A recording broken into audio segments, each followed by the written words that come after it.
8 years after the release of God of War 3, Kratos returns in a brand new game set in Norse mythology. What do we know about its setting, story, characters, and gameplay? Sit back, relax, and enjoy GameGround's everything you should know about the new God of War.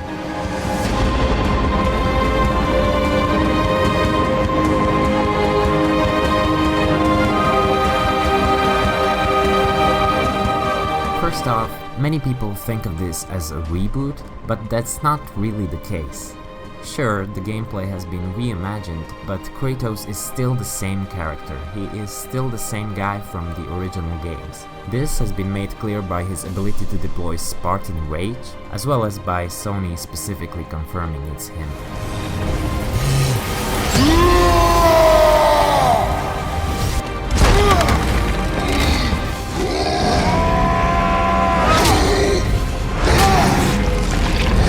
One of the many things that did not stay the same in the game, however, is the camera, which changed dramatically from the previous titles. While they relied heavily on a fixed perspective that shifted with every new room or scene, this time around the game features a modern, dynamic, and a much more intimate camera.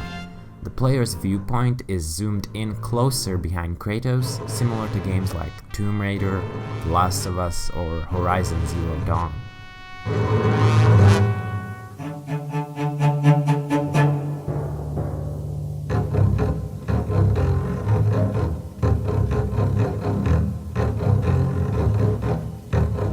The Norse setting will let us explore a different set of creatures, including trolls, ogres, draugr, and even dragons. But contrary to popular belief, there'll be no Vikings in the game, since it is set well before the Viking era.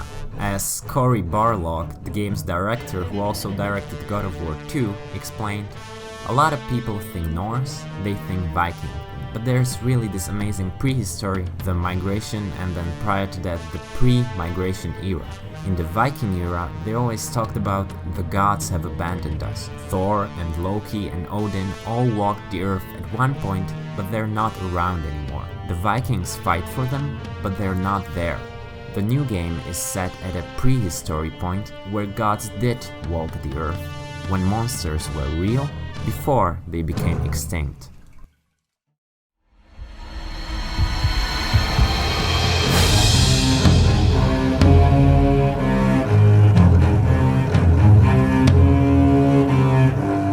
Barlog also said that different mythologies coexisted, but they were separated by geography, suggesting that Kratos did actually travel from Greece to Scandinavia after the conclusion of God of War 3. We don't know how much time has passed since the ending of the original trilogy though, and it's possible we'll never find out. According to Aaron Kaufman, the marketing producer of the title, it's an indefinite amount of time between the end of God of War 3 and the beginning of the new game.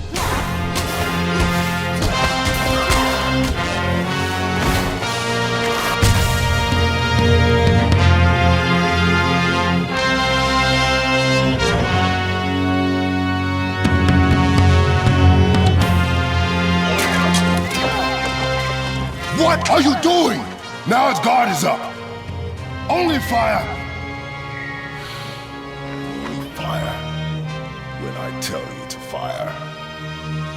I'm sorry. Do not be sorry. Be better.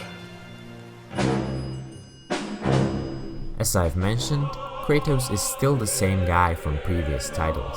He's still a very angry human, but he's trying to change his ways, and he blames his rage for all his past misfortunes.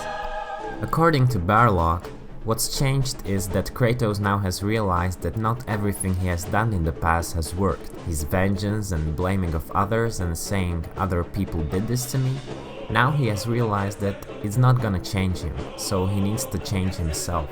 Of course, the biggest change in terms of Kratos is that he's a father now, or better said, he's a father again.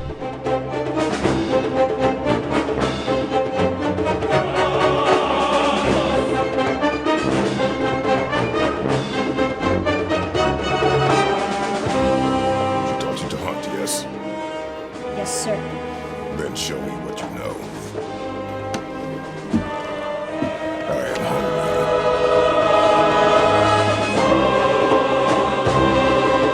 Kratos' son is named Atreus.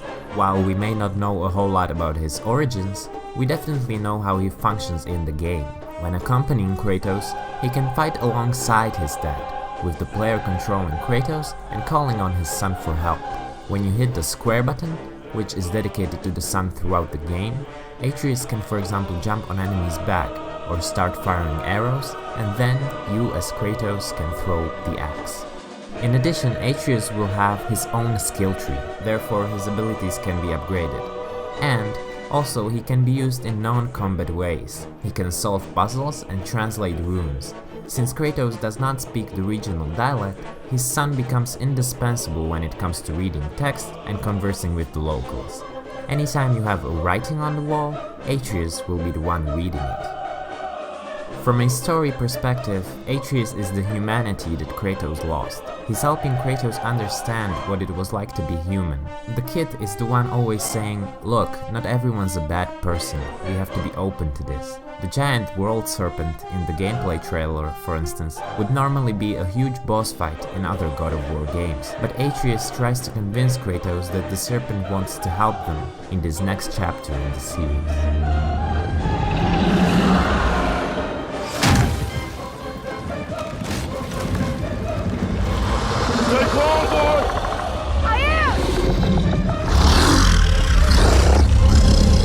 What is it saying? He wants to help us!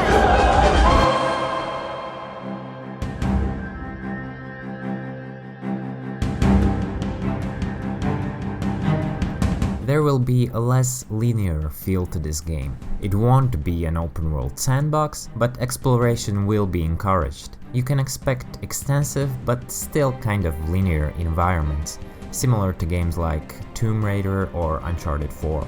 As far as weapons are concerned, the axe plays an important role in this game. It's almost as if it was a character on its own.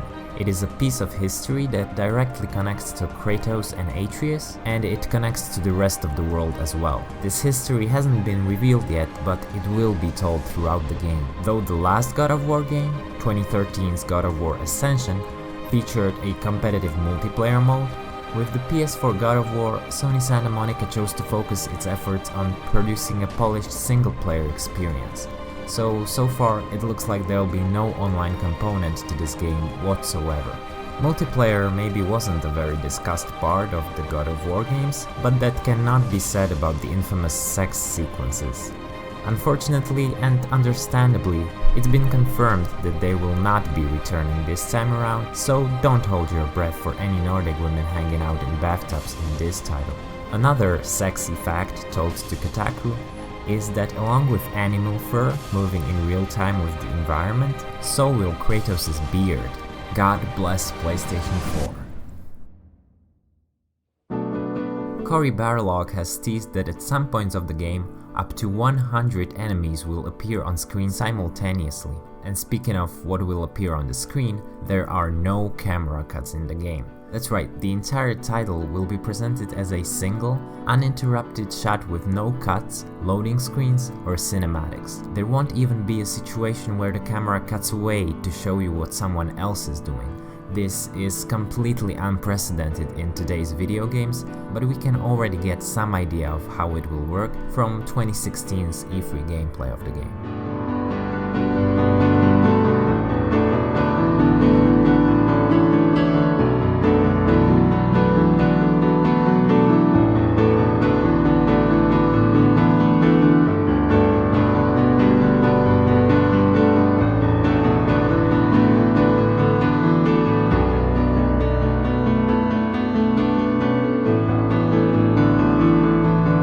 So that's about it for what we know about the reimagining of God of War.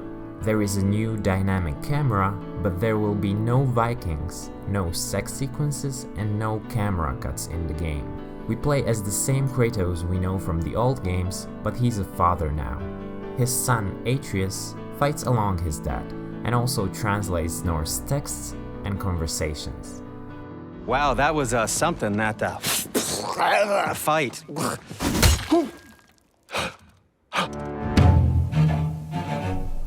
God of War is not a reboot, but a sequel with reimagined gameplay in a new setting.